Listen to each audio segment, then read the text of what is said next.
Ay, boss! Kanin pa nga! Dito! Diyos ko, ito na naman itong mga to. Bubulos na naman. Singkarang sisiba kumain ang tatakaw. Pang 50 at ang kanin na nila to. Diyos ko. Hello again! Ito pa yung mga kanin nyo. Ayan, ayan. Ito pa. Okay. Ay, wait lang, boss. Dito pa pala sa kasama ko, mga 5 kanin pa. Tama na naman! Ang sisiba nyo kumain ang tatakaw nyo eh. Tirahan nyo naman yung iba, no? Baka maubusan.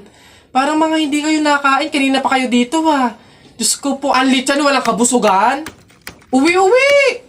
Diyos ko, dito na tumira eh. Teka. Nasaan manager nyo? Ganito ba mga empleyado dito?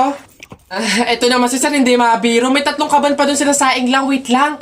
Masyado ka naman seryoso masyado. Gusto nyo lahat ng kanin dito, iuwi nyo na. Ha? Wait lang.